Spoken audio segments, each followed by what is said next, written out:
Assalamualaikum warahmatullahi wabarakatuh. Waalaikumsalam. Matur nuwun pada Gus Muklason yang telah memberikan tausiahnya. Semuanya datangnya dari Allah. Menika pangapunten ingkang kathah bagi dulur-dulur sedaya badhe cerita sekedap tentang kholwat yang saya alami pada saat beberapa hari yang lalu. Di situ masuk alam bawah kesadaran, Gus. Dan di situ ada petunjuk begini. Pada saat itu ada dua orang, laki dan perempuan, mengarahkan saya untuk naik haji. Terus pada saat mengatakan itu jenengan untuk naik haji gitu. Naik haji. Okay. Pada saat itu saya dibilangin gini, kamu naik haji aja, saya nggak punya uang, saya bilang gitu. Nggak apa-apa, uang 1.000 aja nggak apa-apa, itu udah syarat untuk naik haji. Kebetulan saya bawa hanya uang 1.000, Bos, gitu ceritanya. Bos, masukkan di sini aja gitu, Bos. Tak masukkan di situ, yaudah kamu udah naik haji sekarang. Saya bingung, mau tak cari uang ini kemana, tak buka di ATM juga nggak ada. Wah, kurang itu ya. Terus nggak apa-apa, kamu naik haji aja. Nah, terus dalam perjalanan selanjutnya, dalam wujud nyatanya, kebetulan kemarin ngantarkan ponaan, Gus, ke pondok di Buduran. Kebetulan waktu itu saya nggak cerita apa-apa, diem aja.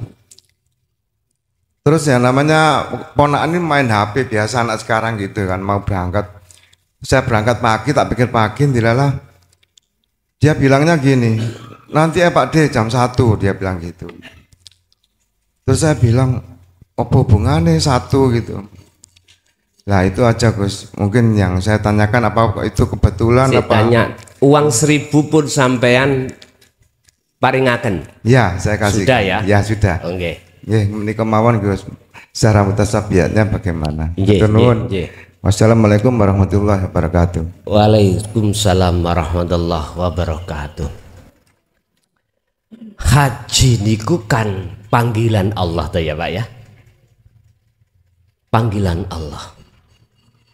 Kita sering dipanggil Allah manusia ini, tapi banyak telinganya yang kopoen.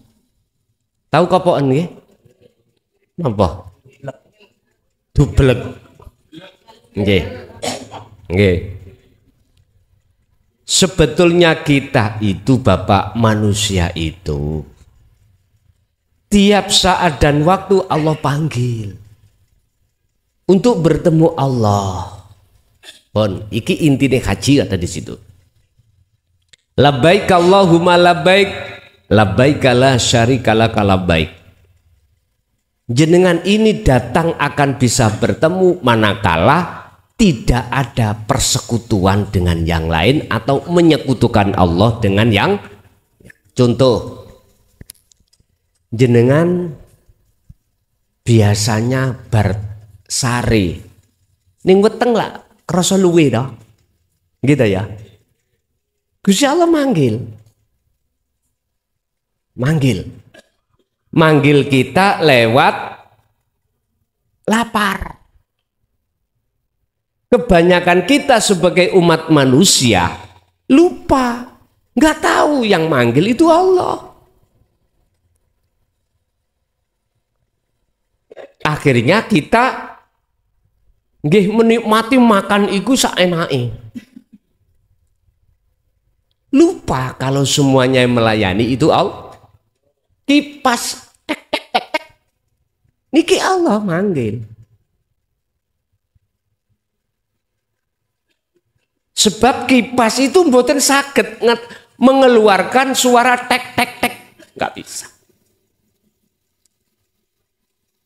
Kipas muter dan menghasilkan angin, akhirnya kita isis, itu Allah manggil.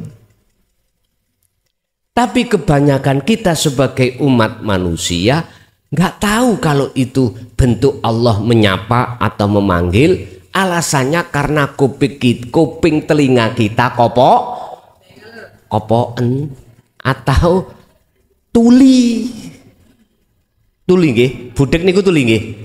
Itu karena tuli kita. Akhirnya nggak tahu di situ Allah. Malakum dzarraw wala naf'an. Selain Allah, sing kula maksud, yang saya maksud Allah bukan nama, bukan sifat. Itulah yang laisa kamitsli syai'un. Selain itu nggak bisa mengeluarkan suara, mohon maaf, bisa mendengarkan, bisa melihat,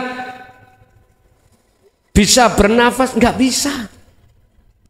Intinya malakum dzarraw wala naf'an. Selain daripada Allah itu tidak bisa mendatangkan mudarat atau manfaat kecuali diizini oleh Allah.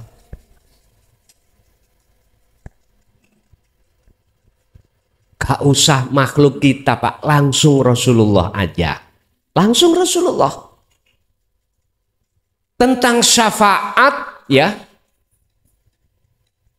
yang sekarang lagi tren di dalam sholawat ya, yang mempunyai iman bahwasanya yang bisa mensyafaatiku Muhammad Rasulullah ibnu Abdillah, mereka mengatakan seperti itu. Sebetulnya jenengan itu biar mujo-mujo makhluk bisa. Akhirnya membuat satu makalah, duriyahnya yo pujin, duriyahnya yo cinta ono. Wes, apa gak tabrakan nak dengan apa yang Allah katakan itu? Sing bener iku ngene lho Pak, miturut hakikat syariat. Yang punya syafaat pertolongan iku Allah. Terus diizinkan terhadap hamba yang diizinkan. Terus hamba itu memberikan terhadap orang lain. Contoh air, Allah kasih syafaat untuk bisa menghilangkan rasa haus. Bukan semata-mata aslinya air bisa memberikan syafaat. Enggak, yang memberikan syafaat tetap Allah. Kul katakan Muhammad dalem mengatakan nopo Gusti kula tentang syafaat.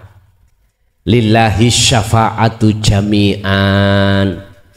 Lillahi ku tetap kedue Allah apa asyafaatu utawi pertolongan jami'an kelawan sekabehane. Artinya katakan Muhammad bahwasanya syafaat semuanya itu milik Allah. Berhubung mereka tidak mengerti tatanan akhlak ilahiyah, ruhaniyahnya dinul tauhid, dia mengatakan nyun sewu, yang bisa memberi syafaat, yang memiliki syafaat itu baginda Rasul. Mentok Pak saya ngomong nih, mentok langsung Rasulullah. Ya dibuka ayatnya tadi, surat Az-Zumar ayat 44 itu tadi. Jadi kita makhluk itu tidak punya daya upaya apapun sekalipun para rasul, karena makhluk. Wala kuwata, dan kekuatan apapun, jikalau ada daya upaya dan kekuatan, maka itu atas izin Allah. Ngaten lho, supaya umat itu tidak digiring ke opini untuk memuja, memuji, bahkan menyembah terhadap makhluk. Kebanyakan disuruh nyembah makhluk, sampai dunyane dikekno cintane. Kau apabila tidak memuja, cinta sama aku, neraka kau, sebab aku duriyahe mbok nean.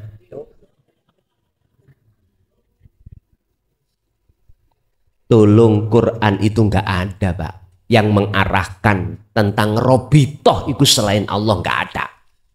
Pemujaan selain Allah nggak ada.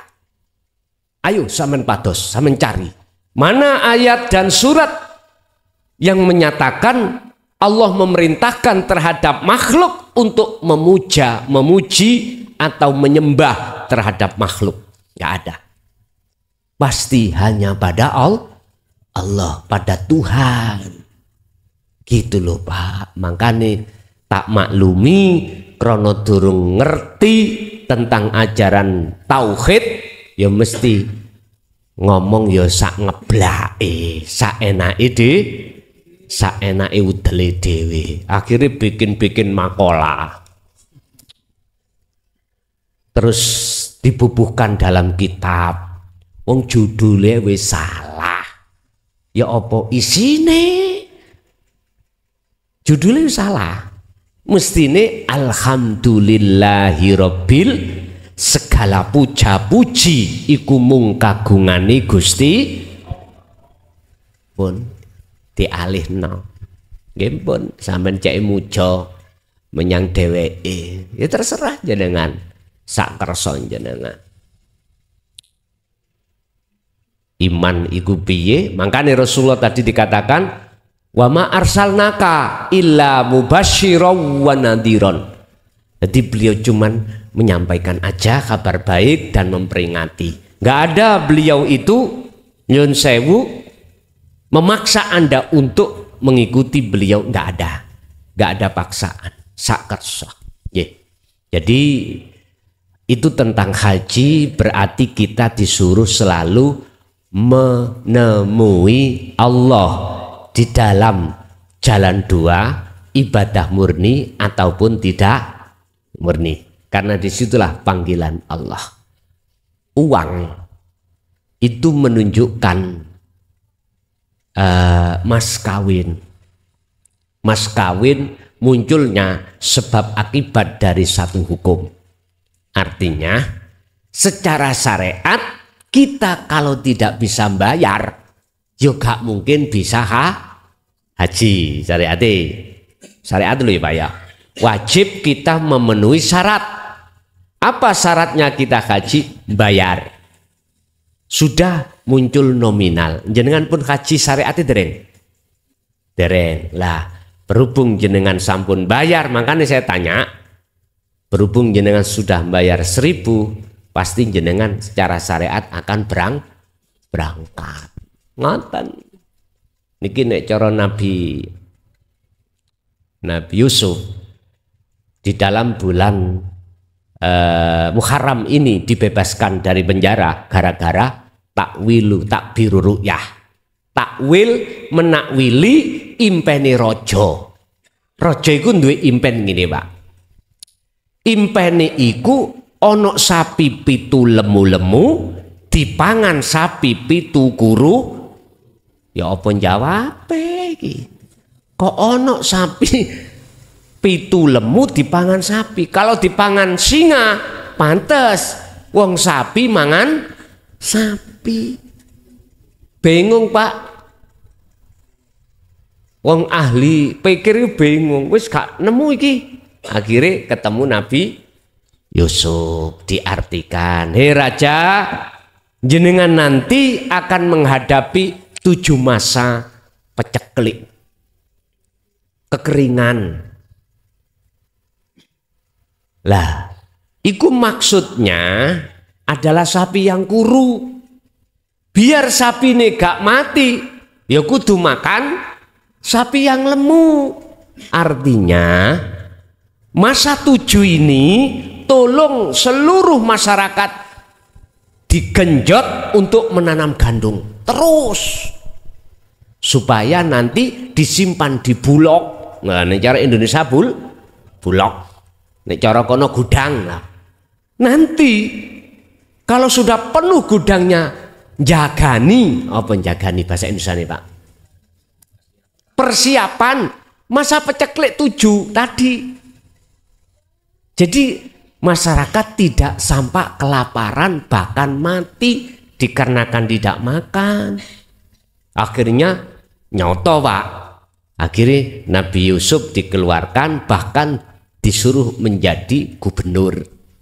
Lah pas gubernur itu Jawa Timur, ya dah, umpama Jawa Timur, tanah kelahirannya beliau, ya dah.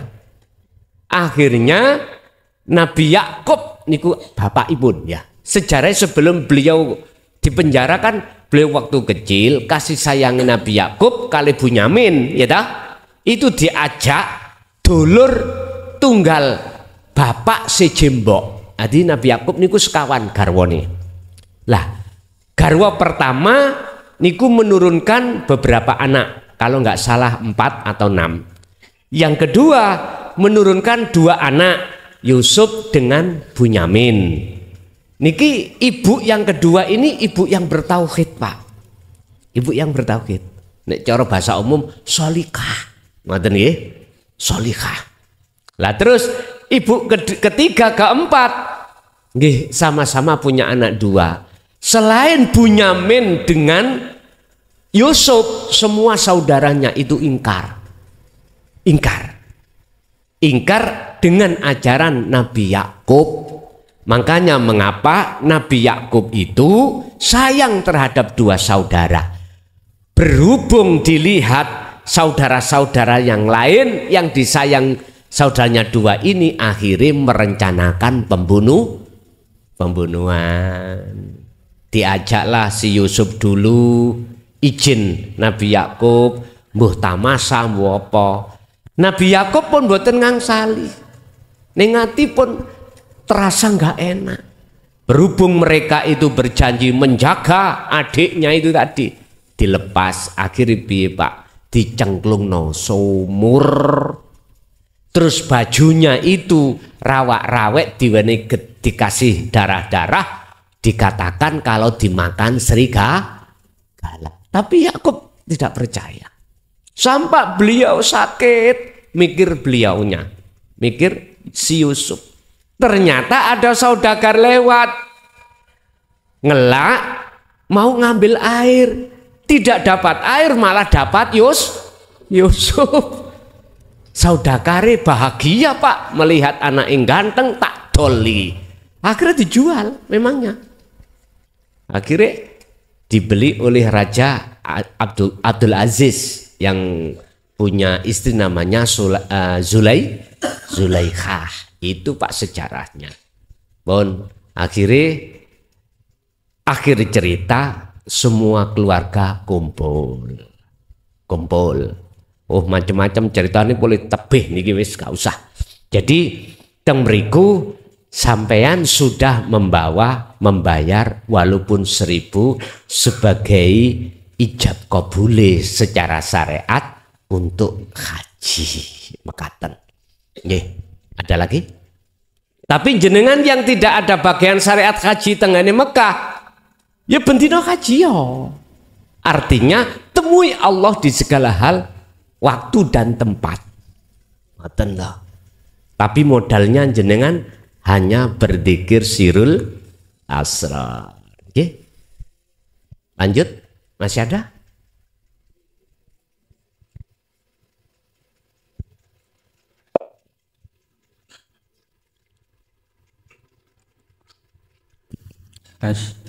Assalamualaikum warahmatullahi wabarakatuh. Waalaikumsalam. Kula beni saking Rangka. Ngeten Gus, kula badhe tanglet. Kalau kita melakukan sholat jamaah, biasanya kan imam sebelum memulai kan selalu bilang rapatkan shaf, luruskan, karena itu merupakan kesempurnaan sholat. Nah, niku hakikatnya terus pundi Gus? Lapangan shaf. Terus yang kedua ini titipan pertanyaan dari tetangga Gus.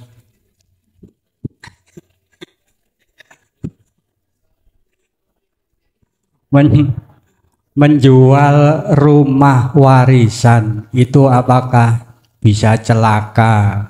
Terus yang terakhir, yang ketiga, apakah orang tua itu kalau meninggal setiap malam Jumat pulang Sudah semuanya kita ngawon Gus. Ngoten nggih. Assalamualaikum warahmatullahi wabarakatuh. Waalaikumsalam warahmatullahi wabarakatuh. Apa yang pertama tadi aku guyu melo anu hilang. Salat. Masalah soft. Memang di dalam aturan syariat itu salat tentang soft itu di samping harus lurus, duanya harus sing alasannya cekak tinggoni setan koyok ru setan ini loh sampai melebu darah daging bisa Pak. Halusnya air masih halus nafsu atau setan, lembutnya angin masih lembut hawa nafsu atau setan. Itu sebetulnya itu punya makna hakikatnya piye Pak. Hati kita Pak, jangan pernah ada ruangan selain daripada zikir pada Allah. Sebab jikalau hati jenengan lepas tentang zikir, mesti nafsu mah faqadistam sakabil urwatil wuthqa lam fisomalaha. Terkait meninggalkan nafsu untuk bertemu Allah, terkait meninggalkan jalan nafsu untuk menuju jalan Allah, pegang teguhlah tali tersebut. Apa yang dimaksud? Ya zikir. Zikir itu, zikir eling. Eling iku sadar, ingat kalau kita makhluk gak wujud. Kalau kita makhluk tidak bisa apa-apa dan tidak punya apa, nah terus kok ada? Itu wujudnya Allah, bukan wujud kita. Kita tidak akan tampak nyata wujudnya Allah jikalau di dalam pandangan hati kita masih ada wujud selain Allah. Artinya di situ. Kongon merapat, kongon sing lurus. Sampai dikatakan umpomo gano sing khusuk kok lurus sah. Lah ngoten nggih. Dasmu ngono. Lah saiki ya cara syariat saya bisa terima. Cara hakikat ruhaniyah kita belakrak nang ndi. Gitu ya. Bagaimana legalitas dari surat Al-Baqarah 238 mengatakan hafidu ala sholawah wassolatil wusta wa qumu lillahi qanitin. Qanitin itu memakai makna khasyiin, khusyuk artinya bertemu Allah, hanya ingat Allah. Itu loh maksudnya, aslinya seperti itu. Pun satu. Nomor dua, tentang masalah jualan tanah. Oh, jual warisan, apakah nggak celaka? Ngeten mawon, sampai nek gak sanggup ngedol tak dolno. Lillahil masyriqu wal maghrib. Iku bukan milik selain Allah. Semua itu milik Allah. Milik Allah. Jenengan jual, monggo, ndak celaka, ndak. Nah terus sing terpenting jenengan ojo meroso jenengan sing jual. Nengati sampai ojo rumongso jenengan yang bisa jual. Karena kita nggak punya hak untuk menjual, karena itu bukan milik kita tapi milik Allah. Kalau Allah sing jual, mohon maaf, siapa yang bisa nyalano? Nggak bisa. Masa Gusti Allah dodol tanah? Ngeten lho Pak. Secara dohir fisik memang jenengan sebagai ahli waris, ya toh? Manakala ini nanti diwaris saudara berapa, lewat tanah dicuil-cuil kok ya mek sedikit, gak mungkin. Dijual aja uangnya yang dibagi. Dan atau jenengan sudah dapat bagian tanah, cacak sampai tanah sana, terus tanah warisan sampai jual, apakah enggak Enggak celaka, enggak. Karena sampean butuh. Enak gak ngerambut toh? Sampean jual, tapi jenengan jangan merasa hati Anda yang bisa menjual.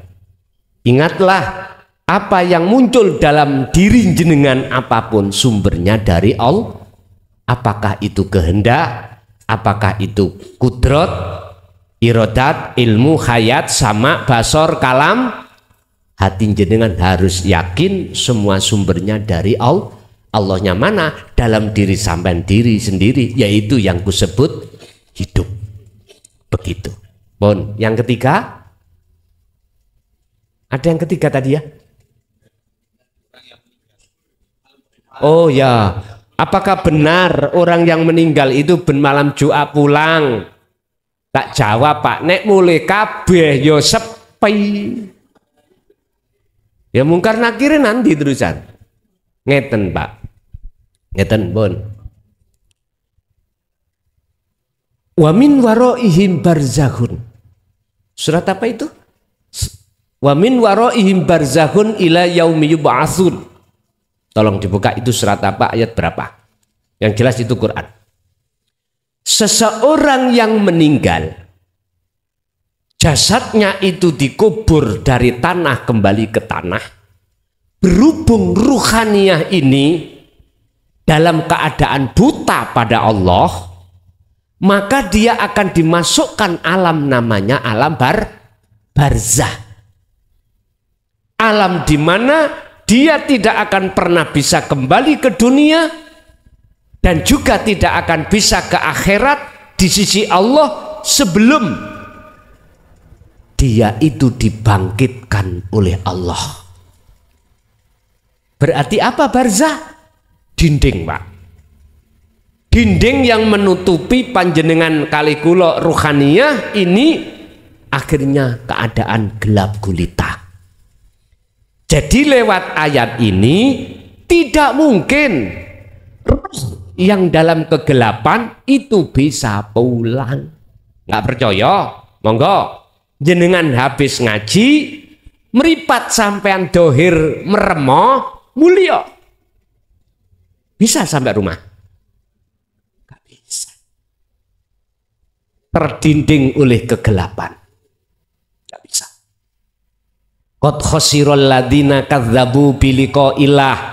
Inilah Pak, sungguh sengsara bagi orang-orang saat di dunia mendustakan pertemuan terhadap Allah, alias tidak mau ketemu Allah. Sukanya ketemu selain Allah. Ketok tonggone sing lanang mati, sing wedok iku mang masih baenol, ya tak? Yes. Hati kita kedorong untuk pingin memiliki lanang kok Pak, laki-laki. Wajar toh? Eling-eling nulung yatime, ya toh? Alasannya nulung yatime tapi sak mbok bonus ya. Kita yang sudah kaya Pak, nyun sewu, siapa di sini yang sudah punya armada? Katakanlah armada, angkutan travel 3. Aku yakin pingin 4. Sudah punya 4, pingin 5. Kita yang kaya punya bedak ya. Punya bedak 3, pasti ingin punya bedak 2. Punya bedak lebih dari 3. Kita yang punya pabrik, omsetnya kita itu 1 tahun itu 1 miliar misalkan, bersih. Pasti kita ingin ketemu yang 2 mil. Udahlah Pak, siapapun kita pasti seperti itu, kecuali illa ibadaka minhumul mukhlasin, kecuali orang yang dipilih oleh Allah tidak akan seperti itu. Walaupun malah ditambah Allah, hatinya tidak condong di situ. Dia hanya bercondong pada Allah. Siapa? Hamba yang dipilih, merekalah yang hatinya konsekuensi amanu wattaqau. Dia selalu hatinya rindu terus ingin bertemu Allah. Iki yo gampang, iku yo angel. Gampang bagi jenengan nyun sewu yang sudah terlatih selalu bertemu Allah di setiap saat. Susah bagi kita yang tidak mau berlatih, akan susah. Mungkin jenengan kalau tahu pemain voli, pemain sepak bola, pemain badminton, kalau dia sering tekun berlatih, hasilnya akan baik. Tapi kalau jarang-jarang aras-arasan bahkan tidak mau disuruh pegang bola, susah Pak. Ya itulah logikanya seperti itu. Jadi Pak, tidak bisa kecuali hamba yang dipilih. Karena dia qad aflahal mu'minuna alladzina hum fi sholatihim khosyi'un. Sebab ketika saat di dunia dia selalu bertemu Allah. Berarti Allah sudah tidak gelap, Allah sudah terang bener. Coro meripat ati sampean sudah tidak buta lagi. Disuruh pulang walaupun tidak ada yang menghantar, pulang sendiri mampu. Sampean mangke lampune padang, mripate tidak buta, sampean pulang nyampe rumah. Itu nyampe sama dengan ruhaniyah itu tadi. Sayaqulunal ladzina qalu udkhuluha bisalamin aminin. Orang-orang inilah Bapak Ibu yang bebas dari pertanyaan mungkar nakir. Terus hisabnya bighairi hisab. Apa yang dihisab? Wong dia nggak pernah ngaku. Istilah dompet orang yang duitnya dihitung ya apa Pak? Nah nek dompet nggak ada uangnya kok sampai iku ngitung-ngitung, berarti jenengan wong sampel. Dompet orang yang duitnya kok dihitung? Hitung. Sing dihitung itu sebab karena ada uangnya. Karena kita merasa iki sholatku, iki posoku, iki zakatku, iki kuku. Ya udah Pak, dihitung sampai Allah. Dihisab. Hisab itu perhitungan. Jadi Pak, tidak ada ruhaniyah yang bisa kembali ke ahlinya ben malam Jumat itu kecuali hamba yang dipilih. Siapa hamba yang dipilih? Itu adalah para kekasih Allah. Dia tidak mati. Cuman saja kebanyakan orang tidak mengerti. Begitulah. Nggih? Masih ada? Monggo. Belakang itu Pak, belakang.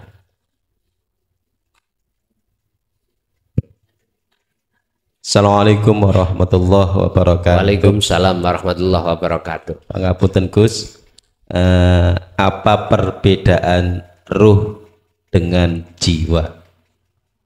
Sedangkan kalau orang nanti meninggal, yang disiksa atau yang sengsara itu ruhnya, apa jiwanya? Mekaten mawon. Assalamualaikum warahmatullahi wabarakatuh. Apa perbedaannya jiwa dengan ruh? Ya ayyatuhan nafsul mutmainnah, wahai jiwa yang damai, irji'i, kembalilah kau ila rabbiki, terhadap Tuhanmu. Ini kata perintah. Berarti munculnya perintah karena jiwa belum kembali kepada Tuhan. Memang disebut jiwa Pak. Kalau boleh saya katakan, ruh yang belum kembali itu jiwa. Kalau sudah kembali maka disebut ruh. Dasarnya dari mana? Dari cahaya Muhammad, hidup atau Allah, di dalamnya tersimpan nur Muhammad, atau sering ulama sufi mengatakan nur makrifat, melahirkan nama ruh. Terus ruh wa nafakhtu ditiupkan terhadap jasad, disebut insanul kamil. Berhubung ruh itu tadi disendeni atau disarangi oleh sifat basariyah, munculnya nafsu, maka ruh terpengaruh, akhirnya disebut jiwa. Wahai jiwa yang tenang, nafsul mutmainnah, kembalilah kau pada Tuhanmu, rodiyatam mardiyah, dengan ridho dan diridhoi, dengan ikhlas tanpa tendensi apapun. Lah, ketika ruh ini belum kembali disebut jiwa. Disebut jiwa karena dia itu masih ada nama selain Allah. Artinya ruh yang belum fitrah, kalau sudah kembali maka ruh itu disebut Rauhil Kudus, ruh yang disucikan, yang Allah katakan yoiki namanya Nur Muhammad. Aku tidak akan menciptakan seluruh alam dunia kalau tidak ada Nur Muhammad. Yaiku wiji kang dumadi sak lebeti urip. Itu kang ceceluk sel, nek cara bahasa biologi, sesuatu yang ada di dalam nutfah. Nutfah itu mani, yaitulah disebut Nur Muhammad. Ini perbedaan antara ruh dengan jiwa. Tapi jikalau sudah sampai ke akad, sudah tidak ada bedanya. Nafsu, jiwa, roh, Nur Muhammad, Allah. Nama-namanya nggak ada. Terus nama siapa? Aku. Aku siapa? Ya aku. Ya inilah bahasa syariat disebut innani anallah. Sebuah pengakuan yang ahad. Bahasa syariat akunya Allah. Sekarang timbul pertanyaannya, bagaimana aku di dalam diri yang asalnya aku nafsu, aku jiwa, aku ruh, itu tiada. Bahkan ada istilah akal, sukma, itu tiada. Kalau bahasa Nabi Muhammad, ya mi'roto. Nek mi'rot, malaikat mukorobin parkir, buruk ya parkir, semua parkir. Tinggal Muhammad. Bukan Muhammad makhluk ini. Bukan roh-roh sebutan, bukan. Inilah yang kumaksud, Pak. Menafikan segala hal wujudnya sakliyane Allah, akan muncul wujud sejatine Allah. Wujud sejatine Allah tidak akan muncul di dalam keahatan pandangan jenengan hati, manakala wujud sakliyane Allah itu masih tetap ada. Bon, niki rumusnya ada di situ. Nah, terus bagaimana caranya menghilangkan wujud sakliyane Allah selain Allah? Ini jangan dimasukkan ainul basyariyah, pendelengan, penglihatan mata dohir, Pak. Sebab mata dohir ini Allah kasih untuk bertemu, bersaksi kepada sesama makhluk. Apakah makhluk kasar, apakah makhluk halus. Tapi ainul basirah, mata ruh, Allah letakkan untuk bersaksi illallah, hanya pada Allah wujudnya. Yang wujudnya itu yang meliputi atas segala nur-nurnya. Apa nurullahnya? Nur-nurnya Allah mana? Yun dunia, wujudnya dunia dan seisinya. Itu nurullah. Bon, jadi letak dikatakan berbeda itu manakala belum sampai di ahad, belum sampai di musyahadah. Ini mesti ada perbedaan. Sehingga muncullah jiwa, muncullah roh. Dikatakan jiwa, roh yang belum fitrah. Dikatakan nafsu, ini nemen tambahan iki, Pak. Jadi umpama ada mutiara dibungkus tai, kelihatan tainya, siapapun akan mengatakan itu tai, tapi gak tahu kalau di dalam tai ada mutiara. Harus dibersihkan. Kalau kau ingin tahu mutiara yang sebenarnya di dalam tai itu ada mutiara, harus dibersihkan dulu ini, dihilangkan. Baru muncul mutiara. Sebab apa kita mengatakan tai? Karena itu keluar dari silite PT, silite sapi, mesti ngomong tai. Memang Pak, saya ridho kok. Saya ridho, diceluk tai saya ridho. Memang munculnya hal yang bermutiara, kebanyakan itu dari sesuatu yang dianggap jelek oleh orang syariat. Itu pasti. Tapi saya maklumi, karena beliau belum tahu kalau di dalam tai ada mutiara. Susu ngelokno. Tapi nanti kalau sudah dibersihkan baru kecelik. Ngerowoyok saiki Pak. Dulu waktu kelihatan tainya nggak mau ngeroyok Pak, ngalih. Karena ambu menjauh, ambunya baunya sudah nggak tahan, ngalih. Tapi kita tidak tahu di dalamnya itu ada mutiara. Ketika kotoran sudah hilang, kelihatan mutiara bagaimana? Royoan. Itu royoan. Kandungan emas di dalam tanah itu banyak Pak. Orang tidak akan rebutan kalau dia tidak tahu. Dan mereka semuanya akan berebut, bahkan mempertaruhkan nyawanya. Kalau dia tahu di dalamnya ada emas. Sampai tinggali tengene Kalimantan, sampai bikin rong-rong. Nggih? Yang pernah ke sana, yang ilegal. Kalau yang legal yang dilindungi pemerintah sih wajar. Yang ilegal sampai lihat ngerong-rong sampai berapa ratus meter. Padahal itu bahaya, ya tak? Dia taruhkan dan tidak hanya sekali dua kali kejadian tertimbun. Ngono yo kano sing kapok. Karena memang mutiara sama Pak. Kalau ilmu tauhid, dinu tauhid, orang-orang ngerti itu hal yang mutiara. Qul ja'al haqqu wa zaqal batil innal batila kana zaqa. Pasti dia akan rebut itu. Orang kalau tahu wabtaghi fima ataqallah darul akhirah, kebutuhan akhirat mutiara ini, wis arasa-arasen nyambut gawe. Artinya nyambut gawe gak krono cari bayaran, nyambut gawe karena ibadah. Artinya menemui Allah di tempat kerjaan.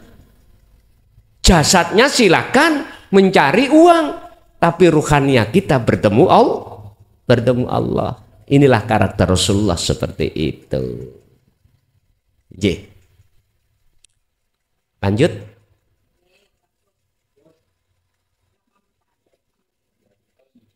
Monggo.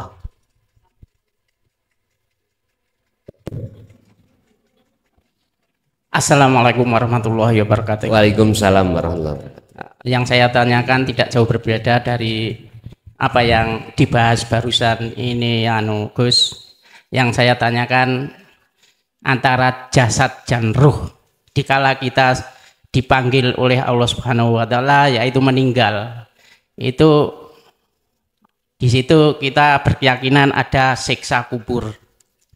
Yang disiksa itu apakah jasadnya, roh itu dimasukkan lagi ke jasad atau rohnya doang yang disiksa.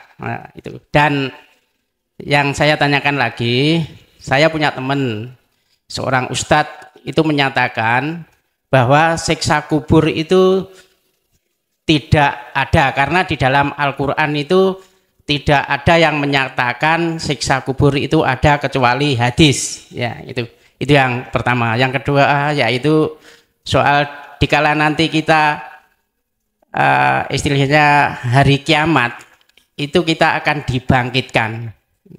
Yang dibangkitkan itu rohnya atau termasuk jasadnya juga, dan berkaitan dengan itu kita dikumpulkan di oro-oro maksar. Ya. Itu kita bayangkan apakah tempat seperti dunia ini atau gimana Gus? Tolong Nggih. dijawab. Ya, terima kasih. Wassalamualaikum warahmatullahi wabarakatuh. Waalaikumsalam warahmatullahi wabarakatuh. Saya menjawab dari sisi hakikat ya. Kalau sisi syariat sudah maklum. Sisi hakikat itu ini. Di dunia inilah Pak, kuburan massal. Di dunia ini laksana kuburan bukan dikubur-kubur di tanah itu loh, bukan ya. In asobathum musibah qalu inna lillahi wa inna ilaihi rajiun. Ruh kita yang terbelenggu oleh nafsu dengan syahwatu dunia, berarti ruh inilah hakikatnya yang dikubur. Ini alam barzah. Dinding penutup pembatas antara ruh dengan Allah, sehingga jangankan kita kerja, bahkan waktu sholat pun terdinding. Gak bisa kita itu untuk bertemu Allah, gak bisa. Karena apa? Karena ruhaniyah kita telah terkubur di dalam alam dunia. Jasmaniyah tidak, tapi ruhaniyah yang terkubur. Barang siapa saat di dunia belum lepas barzahnya dan dia sudah meninggal, maka dia pasti akan terbarzah, terkubur juga ruhaniyahnya. Sekalian sak jasati. Lah, yang dimaksud hari kebangkitan, bangkitnya hati sampean dari belenggunya hawa. Yang membangkitkan yoga ono maneh, tidak ada lagi kecuali Allah. Cuman ada sebabnya. Apa sebabnya Anda dibangkitkan Allah ruhaniyah itu? Sami'na wa asoina. Jenengan ini mengikuti dan melaksanakan apa yang menjadi ajaran Rasulullah di jalur dinul haq. Udah ini. Lah, jenengan ini apakah akan mengalami padang mahsyar? Sebelum jenengan iki dibangkitkan, mohon maaf, jenengan kali kula ini dikatakan adalah roh yang terkubur. Berarti roh mati niki, roh yang mati. Orang Jawa mengatakan badang urip. Jadi, lah setelah jenengan dibangkitkan, jenengan ini sudah bebas dari belenggu nafsu, sampai iki luas alam yang tak terbatas. Makanya padang maksar itu disebut roh-roh maksar, roh-roh podo kesasar. Artinya apa? Kecuali mereka itu saat di dunia sudah berjalan di atas jalan Allah. Dikatakan roh kesasar karena waktu di dunia jenengan ini kali kula roh itu masih dalam belenggunya nafsu. Ketika meninggal ada alam barzah gelap. Itulah yang disebut roh maksar. Yes. Ketika jenengan iki dimasukkan di alam roh maksar, maka di situ ada penghisapan. Pertanyaannya, apakah ruhaniyah ini berlaku dia masuk di dalam roh maksar dan penghisapan? Jawabannya sederhana. Jenengan kundur teko ngaji mantuk pulang inilah Pak, karena jenengan dalane padang, ya toh? Jenengan tidak buta sampai nyampe di rumah karena sampai sering ke rumah jenengan, maka saya jamin gak akan kesasar. Berarti tidak mengalami apa yang mereka alami saat mereka buta. Artinya ketika saat jenengan dikatakan dibangkitkan, sejatine hakikate bangkiti roh sangka dene blenggune nafsu. Iki gak usah ngenteni kemati. Berarti hari kebangkitan itu terjadi hanya bagi orang-orang saat di dunia sudah mengikuti baginda ajaran Rasulullah di jalur dinul haq. Titik wis. Pertanyaannya apa sak jasate? Jawabannya sederhana. Lah jenengan metuki Gusti Allah dalam situasi apapun, jasad sampean kali kula niki sebagai simbolis mawon. Sebab Allah sampun dawuh, jasad tak gawekno sangka tanah, engko kembali ke la roh sangka aku balik ke aku. Wa inna ilaihi. Pertanyaannya jasad iku elok apa enggak?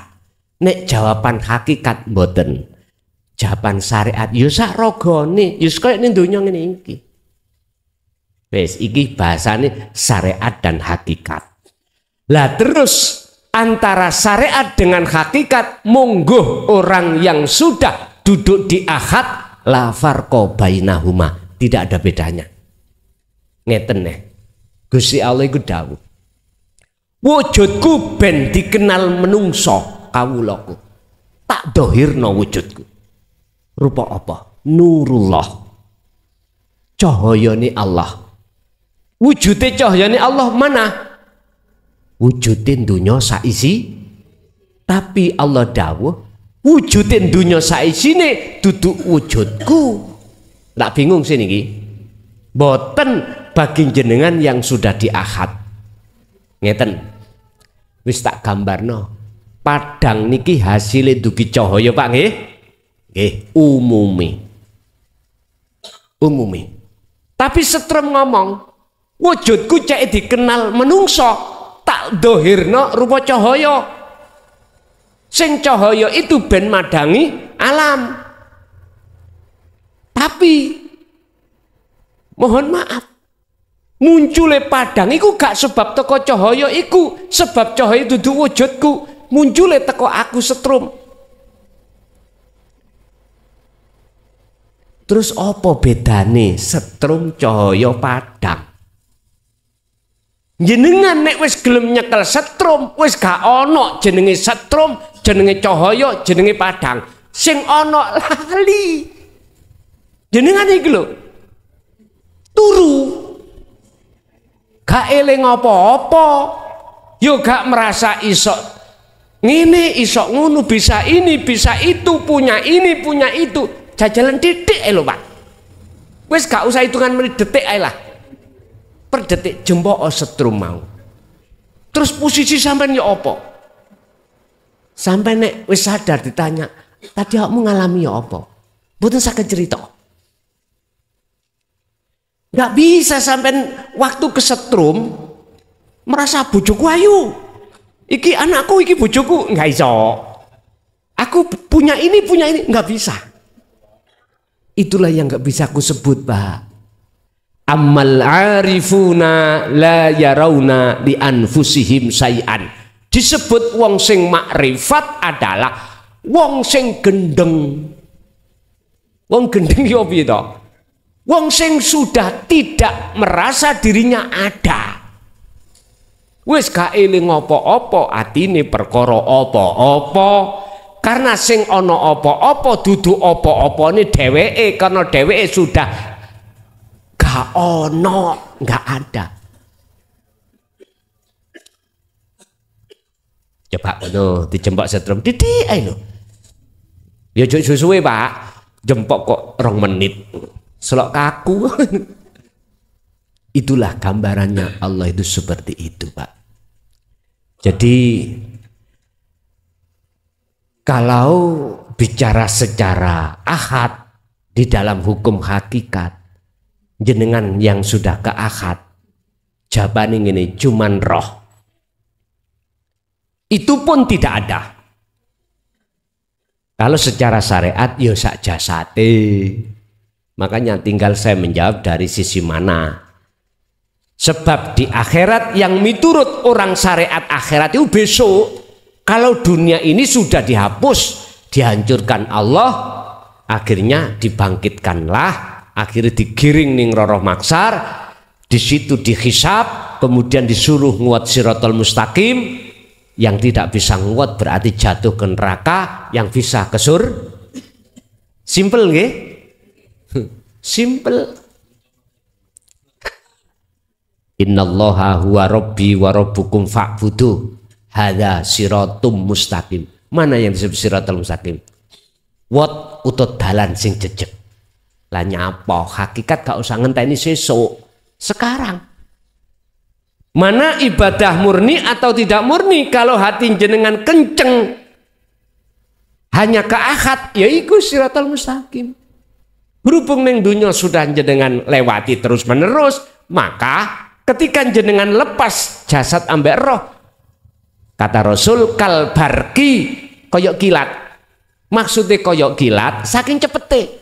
Mengapa saking cepete? Karena sudah sering diliwati. Sama saya ke sini sudah nggak tanya-tanya Pak saya, karena sudah sering ke sini. Pertama dulu nyuwasar tengwing burin kok ditutup loh nanti ki. Wis tanya-tanya orang ke sana. Ngune kadang-kadang kedua ketiga sik nyasar ujian. Berarti kita di dunia ini untuk bertemu Allah tidak cukup 1-2 kali, terus sak mampu jenengan. Nggih? Masih ada? Monggo.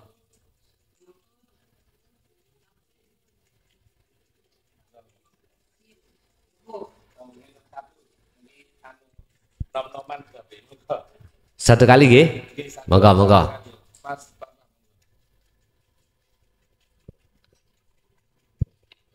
Satu kali kok dititip no. Nggih, monggo. Assalamualaikum warahmatullahi wabarakatuh. Waalaikumsalam warahmatullahi wabarakatuh. Nami kula Adi, ngapunten nerek tanglet menawi wonten napa niku salah satu pekerjaan yang kita lakukan itu halal baik, tapi ada sumber dari perusahaan itu yang tidak halal. Subhat. Apa itu? Tentang marketing haram gitu loh, produk-produk haram. Terus apakah kita harus segera meninggalkan atau cukup dengan bersedekah dan zakat aja udah membersihkan rezeki yang haram itu tadi? Yang kedua, mungkin kenapa ketika kita berusaha untuk mendekatkan diri kepada Allah Subhanahu wa taala justru terpaan dan godaan dan masalah-masalah itu semakin besar, semakin bertubi-tubi. Mantan mawon. Assalamualaikum warahmatullahi wabarakatuh. Waalaikumsalam warahmatullahi wabarakatuh. Kalau kita sudah laku hakikat itu sewimpel pun enak Pak. Piye? Ngalir. Kita di dalam hakikat dalam rangka pensucian ruhani yang tadi disebut jiwa. Tergantung jenengan ini juga ada etika secara syariah apa enggak. Kalau ada, berhubung kita kerjanya itu ada unsur riba, bisa jenengan itu sisihkan hasilnya itu untuk disodakokan. Tidak harus meninggalkan boleh. Laksana kita makan Pak, yang kita makan bersih suci, terus piringnya ada teleknya atau tidak terserah, karena jenengan iki gak makan teleknya tapi makan nasinya. Ya silakan kita makan nasi di atas piring, piringnya kotor, monggo, gak kotor luwe api. Ya wis tinggal kita milih yang bagaimana lah. Kalau cara hakikat jawaban, saya tidak mampu untuk membersihkan piring. Saya serahkan piring ini pada Allah. Akhirnya pasti nanti akan dibersihkan Allah. Dengan cara itu tadi, jenengan sedekah. Itu kan bentuk jenengan itu membersihkan harta yang ada dalam diri kita yang bukan milik kita. Bahasa syariatnya seperti itu. Mengapa kita itu diperintahkan untuk takarub, mendekat dan bertemu Allah, tapi ketika saat itu berlaku maka bertubi-tubilah ujian. Itu sudah menjadi sunatullah Pak. Siapa yang ingin getot, ya fitness. Pertama sekilo, berat. Berhubung terus kita lakukan, sekilo sudah tidak berat, ditambahi lagi sekilo lagi, malah tambah getot. Artinya apa, Pak? Jikalau iman sampean iku pingin menjadi ihsan, kita harus siap menghadapi ujian dari Allah yang bertubi-tubi. Makanya setiap bulan Ramadan itu saya ikrarkan sebelum ngaji pertama, Pak, Bu, sampean ngaji tauhid hakikat nuju makrifat, siap mati, siap melarat enggak? Nek mboten siap mulai hai. Saya gitu kan. Karena apa? Karena ketika ruhaniyah semakin mendekat pada Allah, nafsu itu semakin bertubi-tubi. Wa ma ubarri'u nafsi, inna nafsa la'amaratu bisu. 3 hal nafsu itu akan menghalangi kita. Pertama, wa yastakhibunal hayata dunya alal akhirah. Bisa jadi bisnis sampean iki dihancurkan Allah.